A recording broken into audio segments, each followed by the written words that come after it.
자, 오늘 주시는 말씀은 창세기 49장입니다.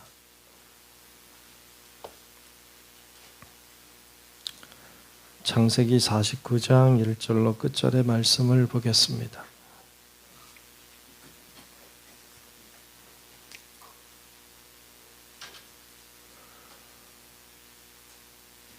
네, 다 찾으신 줄 알고 창세기 49장 1절부터 끝절까지 말씀 교독하며 말씀을 보겠습니다. 야곱이 그 아들들을 불러 이르되 너희는 모이라. 너희가 후일에 당할 일을 내가 너희에게 이르리라.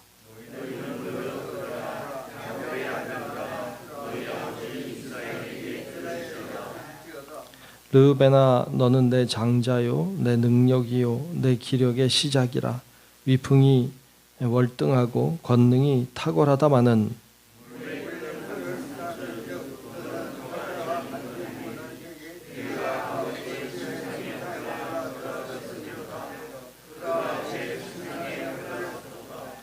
시므온과 레위는 형제요 그들의 칼은 폭력의 도구로다.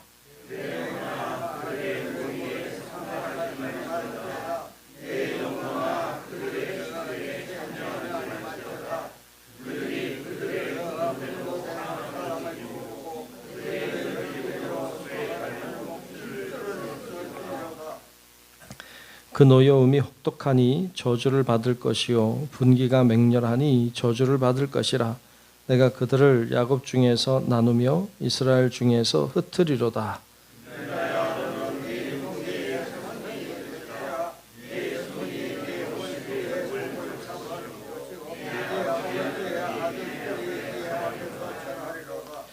유다는 사자 새끼로다. 내 아들아, 너는 움킨 것을 찢고 올라갔도다. 그가 엎드리고 웅크림이 숫사자 같고 암사자 같으니 누가 그를 범할 수 있으랴.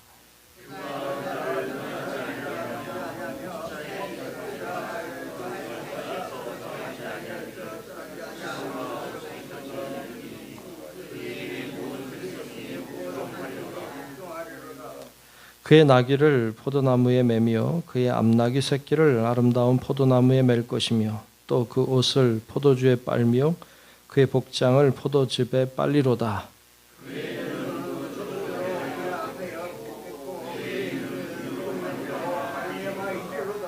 스불론은 해변에 거주하리니 그곳은 배 매는 해변이라. 그의 경계가 시돈까지리로다.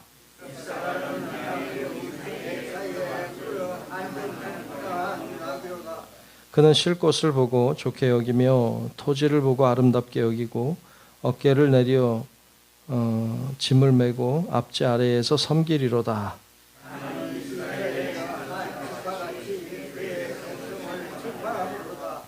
단은 길섭의 뱀이요 샛길의 독사로다. 말굽을 물어서 그 탄 자를 뒤로 떨어지게 하리로다. 갓은 군대의 추격을 받으나 도리어 그 뒤를 추격하리로다.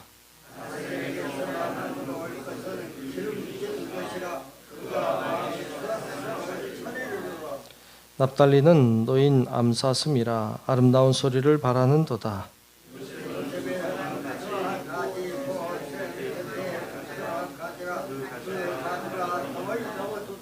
활 쏘는 자가 그를 학대하며 적개심을 가지고 그를 쏘았으나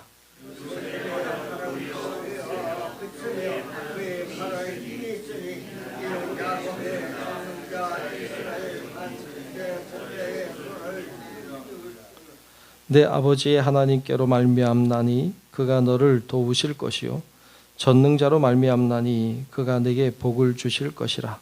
위로 하늘의 복과 아래로 깊은 샘의 복과 젖먹이는 복과 태의 복이리로다.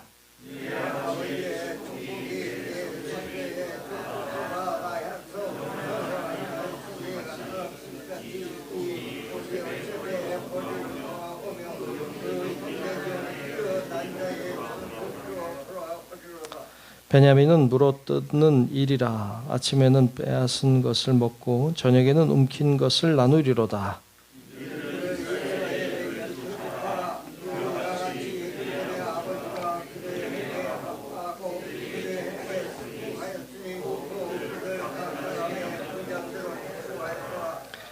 그가 그들에게 명하여 이르되 내가 내 조상들에게로 돌아가리니 나를 햇사람 에브론의 밭에 있는 굴에 우리 선조와 함께 장사하라.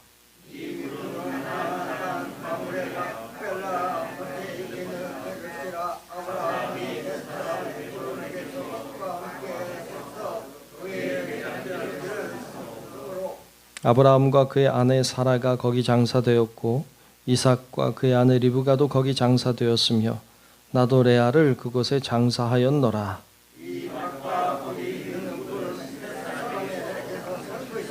함께 봅니다. 야곱이 아들에게 명하기를 마치고 그 발을 침상에 모으고 숨을 거두니 그의 백성에게로 돌아갔더라. 아멘. 네, 오늘도 주님의 큰 은혜가 우리 모두 위에 임하시기를 축복합니다. 네, 오늘 49장 말씀 봤습니다. 49장 말씀은 야곱이 그의 12아들들에게 마지막 유언과 같은 말씀을 남기는 장면이 나오고 있습니다. 그래서 각 아들들의 이름을 불러가며 그 아들들의 삶을 축복하거나 혹은 그들을 바라보며 예언하는 이런 장면을 볼 수 있어요. 뭐 대부분이 이렇게 말씀을 보면 대부분이 그래도 축복의 말씀이 많아요. 그래도 축복의 말씀이 많은데 간혹 이제 어떤 아들들을 향해서는 축복이 아닌 말씀도 이렇게 하고 있는 장면을 볼 수 있습니다. 그들의 삶을 이제 보고서 축복하는 이런 장면을 볼 수 있는데요. 어떤 아들은 축복이고 어떤 아들은 그렇지 못한 걸 볼 수 있는데 우리도 그렇죠. 우리도 예수 믿으면 다 축복인 건 사실인데 하지만 그 가운데서도 또 다른 축복을 받는 사람들이 있어요. 그래서 여러분 우리가 교회 다니고 예수 믿지만 물론 하나님이 주시는 하늘의 복도 있지만 또 세상의 복도 있으니까 하늘의 복도 받지만 세상의 복도 받는 그런 우리 모두가 될 수 있기를 축복합니다. 오늘 말씀에 보면 우리가 지난 앞에 보면 요셉이 자기의 두 아들을 아버지에게 데리고 오죠. 에브라임과 므낫세와 에브라임. 므낫세가 형이죠. 근데 므낫세와 에브라임 데리고 왔는데 아버지가 야곱이 그를 축복할 때 이렇게 손을 엇바꿔서 장자에게 왼손이 가게, 둘째 아들에게 오른손이 가게 축복하는 장면이 앞에 나와요. 그냥 세상적으로 보면 당연히 첫째에게 축복이 가겠죠. 그런데 하나님이 하시는 일들을 보면 꼭 그렇게 하지 않으셨어요. 하나님이 그 처음에 자녀이자 아담을 만드셨을 때부터 가인이 형인데 가인에게 복이 흐르지 않죠. 오히려 아벨에게 흐르고 있고 셋에게 흐르고 있는 장면부터 시작해서 하나님은 어떻게 보면 운명론적으로 사람이 태어날 때부터 운명이 정해진 것처럼 하시지 않아요. 하나님 반드시 그렇게 안 했어요. 하나님이 첫째 것을 귀하게 여긴 건 사실이지만 반드시 첫째 것에게 복을 주시진 않았습니다. 중요한 것은 첫째가 잘해야 돼요. 근데 잘하지 않으면 그를 통해 일하지 않아요. 하나님은 그걸 운명적으로 정해놓지 않으셨어요. 그것이 우리들에게 복이죠. 왜냐하면 첫째만 복 받으면 여기 둘째들은 어떻게 하라고? 셋째들은 여러분 둘째도 있고 셋째도 있죠 여기. 둘째도 있고 셋째도 있는데 넷째도 있고 막내도 있고 뭐 다 있을 텐데 첫째만 복 주면 여러분 소망이 없잖아요. 근데 그렇게 안 하시고 하나님은 하나님을 의지하고 믿음으로 사는 자들을 축복하셨어요. 그래서 오늘 말씀해 보면 이제 첫째 아들이 르우벤인데 르우벤을 향한 축복의 말씀을 하면서도 그가 아버지의 침상에 올랐다. 그렇죠. 그가 아버지의 첩인 비라를 농간하는 장면이 성경에 나오죠. 그래서 그가 장자지만 하나님이 그를 축복하지 않습니다. 둘째 아들, 셋째 아들 시몬과 레위도 괜찮지만 하지만 그들을 축복하지 않아요. 그들이 디나 사건 있었죠. 디나 사건 때 그 칼을 휘둘러서 사람들을 많이 죽였어요. 그러니까 그들을 축복하지 않습니다. 그리고 이제 유다를 축복하는 장면을 볼 수 있죠. 그래서 유다를 뭐라고 축복합니까? 오늘 8절부터 보면 유다를 이렇게 축복하고 있어요. 자, 8절부터 한번 보죠. 8절부터 보면 유다야 너는 네 형제의 찬송이 될지라. 형제들이 그를 찬송한단 말이죠. 내 손이 내 원수의 목을 잡을 것이요. 이게 무슨 의미일까요? 내 손이 내 원수의 목을 잡는다. 어찌 보면 예수님 메시아 그리스도를 상징하고 있기도 하죠. 그래서 예수님이 그 사탄의 목을 잡죠. 그러니까 어떤 그런 의미도 품고 있죠. 또 내 아버지의 아들들이 내 앞에 절하리로다. 이거 사실 요셉의 꿈 같은 의미도 있지만 이것도 이 메시아가 탄생할 것을 얘기하는 의미 있는 부분이기도 합니다. 또 9절에도 보면 유다는 사자 새끼로다. 내 아들아 너는 움킨 것을 찢고 올라갔도다. 그가 엎드리고 웅크림이 숫사자 같고 암사자 같으니 누가 그를 범할 수 있으랴. 10절에도 규가 유다를 떠나지 아니하며, 규라고 하는 건 왕의 지팡이죠. 그러니까 유다를 떠나지 않는다. 그가 계속 왕위를 차지할 것을 예언하고 있고, 또 통치자의 지팡이가 그 발 사이에서 떠나지 아니하기를 실로가 오기까지 이르리니 그에게 모든 백성이 복종하리로다. 정말 유다 백성 중에 유다 후손 중에 그 왕이 나오지 않습니까? 다윗의 지파이니까 결국 메시아까지 나오게 되죠. 이런 이야기를 쭉 하고 있어요. 그래서 결국 이 야곱이 축복한 대로 그 유다가 복을 받습니다. 그리고 하나님의 역사에 쓰임 받는 장면을 볼 수 있습니다. 그 아버지의 축복이 굉장히 중요합니다. 부모님이 자녀를 축복하는 거 굉장히 중요합니다. 그래서 여러분도 자녀들을 많이 축복할 수 있기를 소망합니다. 자녀들을 많이 축복하십시오.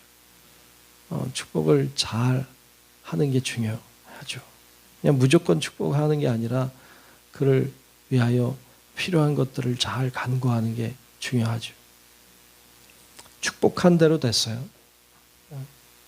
그리고 그 아들들 스불론, 이사갈, 단 이런 쭉 아들들을 다 이야기하는데 우리가 다 볼 수는 없고요. 요셉을 좀 보죠. 22절에 보면 요셉에 대해서 이야기하고 있는 장면이 나오는데 22절부터 좀 보면 요셉은 무성한 가지 그 샘 곁에 무성한 가지라. 그 가지가 담을 넘었도다 그랬어요. 참 좋죠. 가지가 어떤 나무를 봤는데 가지가 무성한 게 좋죠. 네. 가지가 별로 없어서 휑하고 죽어가는 것 같이 보이면 얼마나 비참해요. 근데 이 나무는 무성한 가지. 왜 어떻게 무성할 수 있었어요? 샘 곁에 있었던 거죠. 샘 곁에 가지라. 그렇죠? 그러니까 샘이라고 하는 건 하나님의 어떤 생명수 같은 것이죠. 그러니까 그걸 먹고 있었기 때문에 무성한 가지가 된 거죠. 얼마나 무성한지 그 가지가 담을 넘어갔어요. 그러니까 자기만 잘 되는 사람이 아니라, 자기만 복 받고 끝나는 사람이 아니라 복이 가지를 넘어갔죠. 다른 사람에게도 좋은 영향을 미치는 사람이 요셉이라고 이야기하고 있는 것이죠. 정말 그랬죠. 요셉은 가는 곳마다 다른 사람이 복을 받았어요. 자기만 잘 되는 것이 아니라 가는 곳마다, 가는 가정이, 가는 나라가 감옥에 가도 거기가 잘 됐죠. 그러니까 자기만 복 받는 자가 아니라 가지가 담을 넘는 사람이었어요. 여러분, 우리 모두도 그렇게 되시기를 축복합니다. 가지가 담을 넘으십시오. 여러분들이 샘 곁에 있는 게 제일 중요해요. 샘 곁에. 그러니까 내가 샘 곁에 있으니까 내가 풍성하니까 가지가 담을 넘어가죠. 여러분, 우리들도 여러분 또 일단 잘 돼야 돼. 그죠? 그런데 우리만 잘 된다고 좋은 건 아니에요. 우리 이웃도 잘 되고 함께 잘 돼야 좋죠. 그래서 여러분 이렇게 이걸 위해 기도하고 또 여러분 자녀들이 요셉처럼 그렇게 풍성한 가지가 될 뿐 아니라 담을 넘는 선한 좋은 영향, 믿음의 영향을 끼치는 자가 되기를 기도할 수 있기를 축복합니다. 중요하죠. 근데 그 요셉을 축복하면서 25절에 보면 그런 말을 하고 있어요. 요셉을 축복하는 내용인데 내 아버지 하나님께로 말미암아 그가 너를 도우실 것이요 전능자로 말미암아 그가 내게 복을 주실 것이라. 위로 하늘의 복, 아래로 깊은 샘의 복, 젖먹이는 복, 태의 복이리로다 그랬어요. 참 큰 축복을 요셉에게 하고 있는 장면을 볼 수 있습니다. 참 멋있죠. 좋죠. 네. 그냥 그 자녀들을 축복할 때에 그냥 하나님 복 주세요 뭐 이렇게 할 수도 있겠죠. 그런데 이런 구절들은 좀 가지고 있다가 자녀를 축복할 때 써도 좋을 것 같아요. 하나님 우리의 자녀가 위로 하늘의 복을 받게 하시고 뭐 이렇게 써도 좋잖아요. 그 성경의 말씀이니까. 그래서 그렇게 하나님 축복해 달라고 이렇게 기도하는 것도 좋을 것 같아요. 그래서 오늘 말씀은 야곱이 자녀들을 축복하는 장면이에요. 여러분들도 자녀들을 사랑하는 마음이 있을 텐데 또 새벽에 나오시면 자녀들 위해서 기도하는 분들 많이 계신데 기도할 때 정말 오늘 말씀에 본 유다처럼 또 요셉처럼 우리 자녀가 이런 자녀가 되게 해달라고 오늘도 간구하며 믿음으로 기도하며 나아가는 복된 하루가 되시기를 주의 이름으로 축원합니다. 기도하겠습니다. 은혜로우신 아버지 하나님 고맙습니다. 주의 성령께서 오늘도 저희를 부르시고 하나님께 기도하며 예배하며 영광 돌리게 하심을 감사합니다. 하나님 오늘 야곱이 자신의 12 아들들을 축복하는 장면을 봤습니다. 하나님 정말로 우리의 자녀들을 축복하는 저희들 되게 하시고 우리보다 더 하나님께 가까이 나아가고 더 하나님 앞에 바르게 서는 자녀들이 될 수 있게 하나님 축복하여 주옵소서. 하나님 귀한 자녀들이 유다처럼 요셉처럼 정말로 하나님이 원하시는 자녀들, 하나님이 기뻐하는 자녀들, 하나님의 복을 받는 자녀들 되게 도와 주시옵시고 하나님 우리의 기도와 우리의 소원과 우리의 하나님을 향한 마음을 통하여 자녀들이 더 울곧게 믿음으로 서서 갈수록 하나님께 영광 돌리는 가문들, 가족들이 다 되게 하여 주시옵소서. 성령님께서 오늘도 우리와 동행하시고 비가 많이 오는 이 어려운 때이지만 서로 위하여 기도하며 세워가는 또 어려움을 잘 이겨내는 기회가 될 수 있게 하나님 축복하여 주옵소서. 모든 것 주님께 맡기며 살아계신 예수님 이름으로 간절히 기도하옵나이다. 아멘. 하늘에 계신 우리 아버지여 이름이 거룩히 여김을 받으시오며 나라가 임하시오며 뜻이 하늘에서 이루어진 것 같이 땅에서도 이루어지이다. 오늘 우리에게 일용할 양식을 주시옵고 우리가 우리에게 죄 지은 자를 사하여 준 것 같이 우리 죄를 사하여 주시옵고 우리를 시험에 들게 하지 마시옵고 다만 악에서 구하시옵소서. 나라와 권세와 영광이 아버지께 영원히 있사옵나이다. 아멘.